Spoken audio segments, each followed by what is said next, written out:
नमस्कार साथियों, आज के क्लास का हमारा पहला प्रश्न है कि इंटरनेट से कंप्यूटर सिस्टम में फाइलों को स्थानांतरित करने के लिए निम्नलिखित में से कौन सा शब्द प्रयुक्त किया जाता है। यहाँ पे बात की जा रही है साथियों, अगर आप इंटरनेट से कोई भी फाइल को कंप्यूटर या अपने मोबाइल में स्थानांतरित या ट्रांसफ़र करें हो तो उससे क्या कहते हैं, उस वह प्रक्रिया क्या कहलाती है, डाउनलोडिंग कहलाती है। अर्थात आप किसी फाइल को इंटरनेट की सहायता से डाउनलोड कर सकते हैं।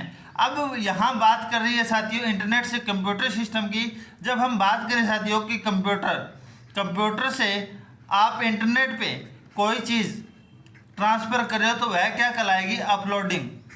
हम अपने फाइल जैसे फ़ोटो है अपन फेसबुक या सोशल मीडिया पे डाल रहे हैं तो उसे क्या कहते हैं, अपलोडिंग। और फेसबुक से हम कोई फ़ोटो को अपने मोबाइल में डाल रहे हैं तो उसे क्या कहते हैं, डाउनलोडिंग। तो ये भी आप ध्यान रखना। इंटरनेट से कंप्यूटर सिस्टम में की गई फाइल ट्रांसफ़र को डाउनलोड तथा कंप्यूटर सिस्टम से इंटरनेट पे कोई फाइल को ट्रांसफ़र करें तो उसे क्या कहते हैं, अपलोडिंग कहते हैं। तो ये हमारा सही आंसर हो जाएगा। चलिए बढ़ते हैं हमारे अगले प्रश्न की तरफ।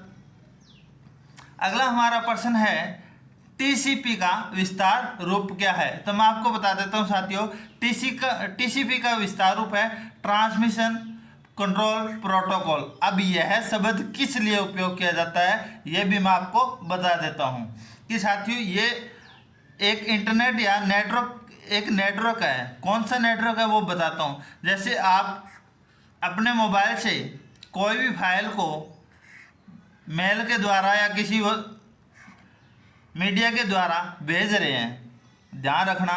तो जो आपका प्रेषक अर्थात जो भेजने वाला हो और जो प्राप्तकर्ता हो या रिसीवर हो, तो आपने जो फाइल को भेजा है वह रिसीवर तक सुरक्षित रूप से पहुंच जाए, उसकी डिलीवरी करना किसका काम होता है, टीसीपी का काम होता है। अर्थात ट्रांसमिशन कंट्रोल प्रोटोकॉल भेजने वाले और प्राप्त करने वाले के बीच में एक चैन या संबंध स्थापित करता है ताकि आपके द्वारा जो फाइल भेजी जा रही है उसकी डिलीवरी सफलतापूर्वक की जा सके। तो टीसीपी का फुल फॉर्म क्या है, ट्रांसमिशन कंट्रोल प्रोटोकॉल। अगला हमारा प्रश्न है इनमें से किसमें रक्त नहीं होता लेकिन वह सांस लेता है।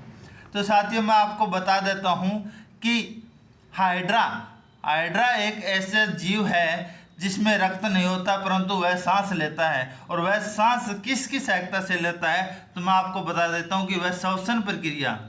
कौन सी प्रक्रिया, श्वसन प्रक्रिया किसकी सहायता से करता है, त्वचा की सहायता से या ऊपर के जो भाग है उसकी सहायता से करता है। आपको यह भी बता देता हूं कि हाइड्रा एक कोशिकीय जीव है। कौन सा जीव है, एक कोशिकीय जीव है। वही हम बात की जाए साथियों कि केंचुआ, तिलचट्टा और इनके अलावा हम बात की जाए क्रोक्टिस, उसके बाद ये सभी क्या है, द्वि या बहुकोशिकीय जीव है। यहाँ हम बात की जा रही है कि निम्न में से हाइड्रा एक ऐसा है जिसमें रक्त नहीं होता लेकिन वह सांस लेता है। वह सांस लेता है त्वचा की सहायता से और हाइड्रा एक कोशिकीय जीव है। तो इसका सही आंसर हो जाएगा ऑप्शन ए। चलिए बढ़ते हैं हमारे अगले प्रश्न की तरफ।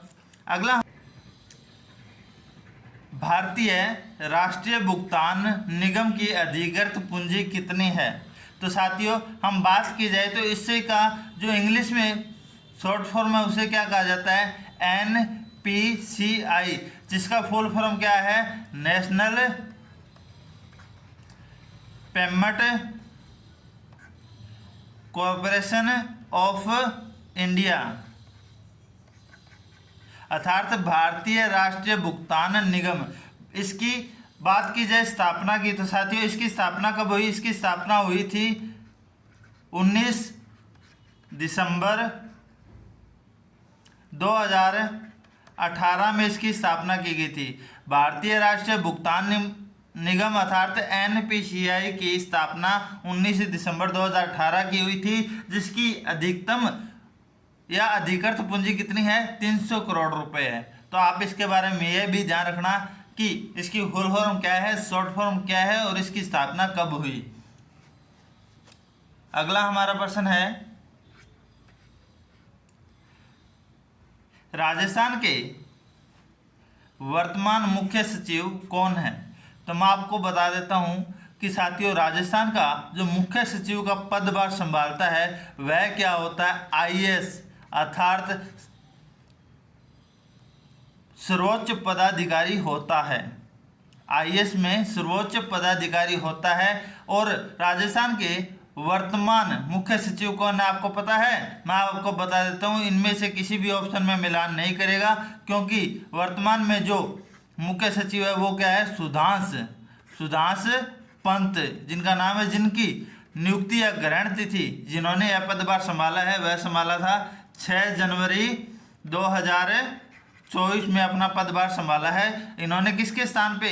देवेंद्र भूषण गुप्ता के स्थान पे इन्होंने अपना मुख्य सचिव के पद को संभाला है। अब मैं आपको बता देता हूं कि साथियों, जो मुख्य सचिव है वो मुख्य सचिव मुख्यमंत्री अर्थात राज्य के सीएम और राज्य सरकार के अधीन कार्यरत या कार्य करता है या सूचना के आधार पर कार्य करता है। तो राजस्थान के वर्तमान मुख्य सचिव कौन है? सुधांश पंत, जिन्होंने अपना पद 6 जनवरी 2024 को संभाला था।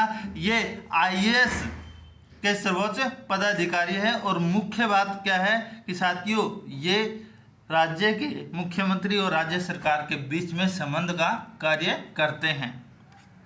चलिए बढ़ते हैं हमारे अगले प्रश्न की तरफ। अगला हमारा प्रश्न है, ग्रांट थॉर्नटन के सर्वेक्षण के अनुसार वर्ष 2018 की पहली तिमाही के लिए बिजनेस ऑप्टिज्म इंडेक्स में भारत की क्या स्थिति रही है? तो सबसे पहले साथियों, यह क्वेश्चन करने से पहले मैं आपको बता देता हूं कि ग्रांट थॉर्नटन क्या है।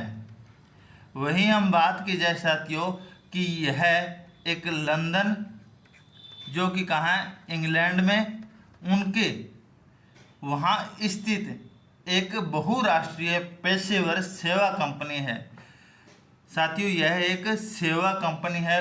उसके बाद हम बात की जाए साथियों कि जब इनकी बात की जाए राजस्व के हिसाब से, तो राजस्व के हिसाब से ये भारत की पहली अर्थात भारत की पहली बड़ी कंपनी है। और वहीं बात की जाए कर्मचारी के हिसाब से, तो कर्मचारी के हिसाब से यह दुनिया की 6ठी सबसे बड़ी कंपनी है। इसके सीईओ की बात की जाए तो इसके वर्तमान सीईओ कौन है? पीटर बोगिन इसके वर्तमान सीईओ है। अब हम बात करते हैं साथियों, ग्रांट थॉर्नटन के सर्वेक्षण के अनुसार वर्ष 2018 की पहली तिमाही के बिजनेस ऑप्टिमिज्म इंडेक्स में भारत की क्या स्थिति है? तो वह स्थिति क्या थी? 6ठी स्थिति थी। ग्रांट थॉर्नटन लंदन या इंग्लैंड में स्थित एक बहुराष्ट्रीय सेवा कंपनी है। अपने राजस्व के हिसाब से ये दुनिया की सबसे बड़ी कंपनी है और कर्मचारी के हिसाब से ये 6ठी सबसे बड़ी कंपनी है। इसके सीईओ कौन है? पीटर बोगिन इसके वर्तमान सीईओ है। अगला हमारा प्रश्न है कि राष्ट्रीय गोपाल रत्न पुरस्कार 2018 किसने जीता? तो राष्ट्रीय गोपाल रत्न पुरस्कार 2018 धीरज रामकृष्ण ने जीता था। अगला हमारा प्रश्न है साथियों,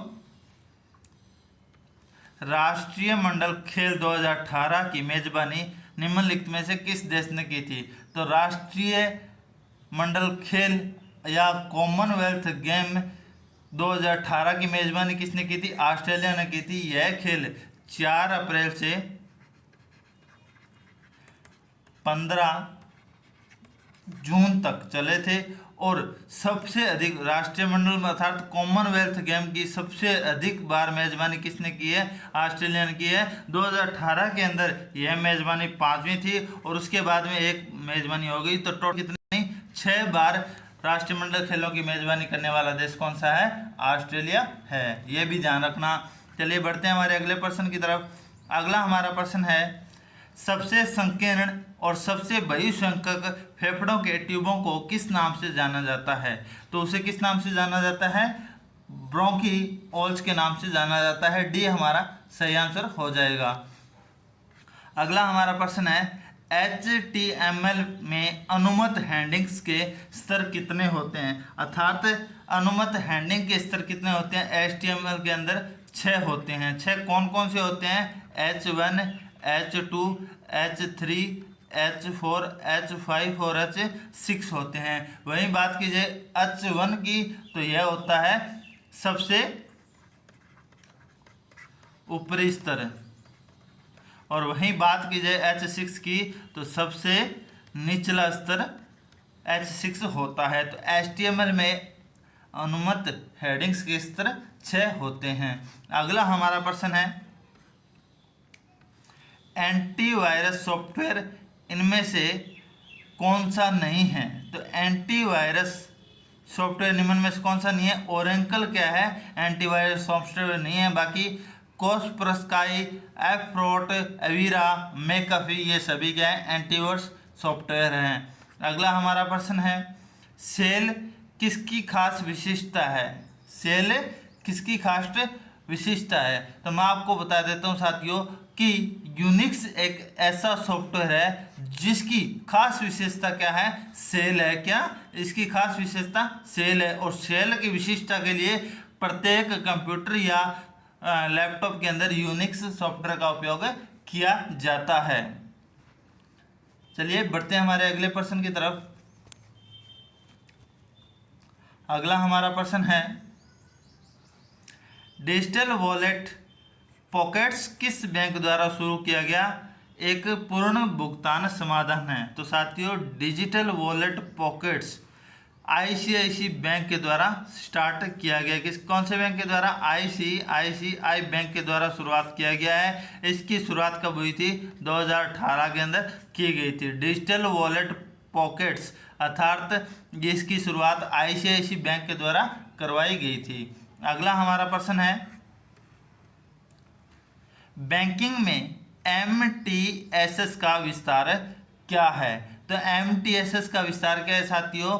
मनी ट्रांसफर सर्विस स्कीम।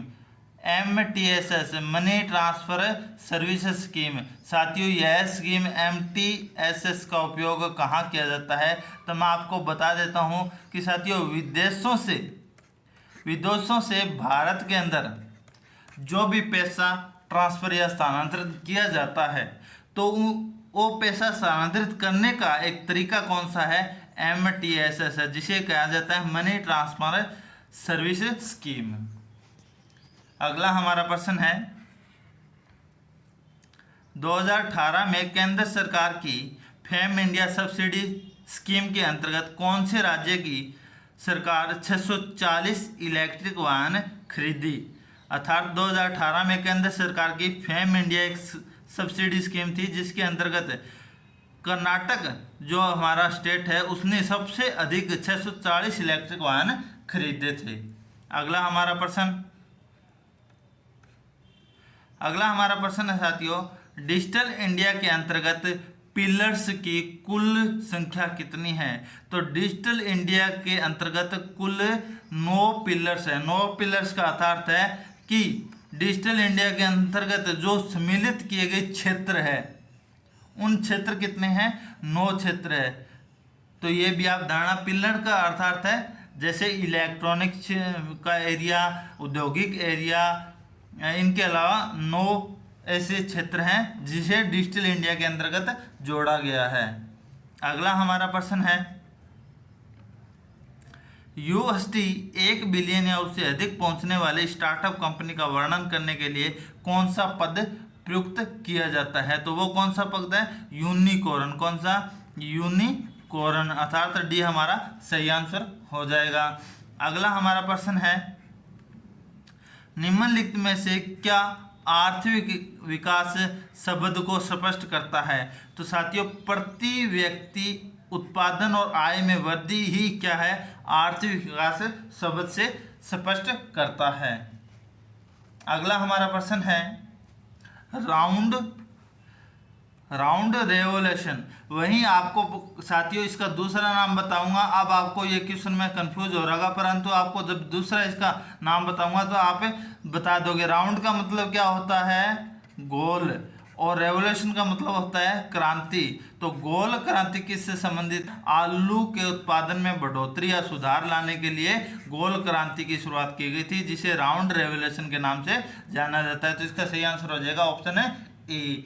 अगला हमारा प्रश्न है साथियों केंद्रीय कृषि और किसान कल्याण के वर्तमान मंत्री कौन है?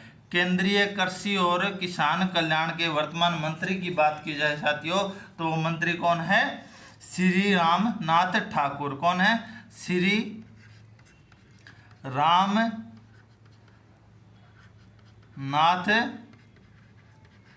ठाकुर। साथियों वहीं बात की जाए कि इससे पहले कौन थे, तो इनसे पहले थे नरेंद्र सिंह तोमर, जिन्होंने 2018 में अपना स्थान ग्रहण किया था। बात की जाए वर्तमान केंद्रीय कृषि और किसान कल्याण मंत्री कौन है? श्री रामनाथ ठाकुर है। अगला हमारा प्रश्न है, हाल ही में केंद्रीय बजट 2018 के अनुसार कृषि क्षेत्र के संस्थागत ऋण की राशि 2017 और 18 में कितनी बढ़ाई गई थी? कितनी बढ़ाई गई थी? 10 लाख करोड़ बढ़ाई गई थी। अगला हमारा प्रश्न है, राजस्थान के पहले मेगा फूड पार्क का उद्घाटन कहाँ किया गया था? तो राजस्थान के पहले मेगा फूड पार्क का उद्घाटन किया गया था रूपनगर। रूपनगर कहाँ है? अजमेर में। रूपनगर अजमेर। तो इसका सही आंसर हो जाएगा ऑप्शन ई। तो साथियों ये भी बता देता हूँ कि राजस्थान के पहले मेगा फूड पार्क का उद्घाटन रूपनगर अजमेर में किया गया था। कब किया गया था? 20 मार्च 2018 में। तो ये भी आप याद रखना। अगला हमारा प्रश्न है, लोकसभा में राजस्थान की सीटों की कुल संख्या कितनी है? तो साथियों लोकसभा के अंदर टोटल सीटें कितनी है? 545। 545 में से राजस्थान की कितनी है? राजस्थान की है 25। तो ये भी आप याद रखना। अगला हमारा प्रश्न है, राजस्थान का पिछला नाम क्या था? तो राजस्थान का पहला नाम या पिछला नाम कौन सा था? राजपुताना। पहले था राजस्थान, राजस्थान के बाद राजपुताना, राजपुताना के बाद राजस्थान इसका नाम रखा गया था। अगला और आज की क्लास का हमारा अंतिम प्रश्न है, रणथंभौर राष्ट्रीय उद्यान कहाँ स्थित है? तो रणथंभौर राष्ट्रीय उद्यान कहाँ स्थित है साथियों? इस प्रश्न का आंसर आप मुझे कमेंट बॉक्स में बताइएगा। एक आपका प्रश्न है आज का, रणथंभौर राष्ट्रीय उद्यान कहाँ स्थित है? तो इस प्रश्न का उत्तर हमें कमेंट बॉक्स में बताइएगा। फिर मैं आपको बताऊंगा अभी ये कहाँ आपने क्वेश्चन का आंसर सही दिया या गलत दिया है। तो साथियों ऐसे ही रोजाना अपडेट तथा नए क्वेश्चन पाने के लिए हमारे YouTube चैनल ITE एक्सपर्ट को सब्सक्राइब करना ना भूलें। आज की क्लास हमारी यहीं समाप्त होती है। अगर आपको मेरी वीडियो पसंद आए तो मेरी वीडियो को लाइक और शेयर जरूर करें। आज के लिए इतना ही साथियों, धन्यवाद।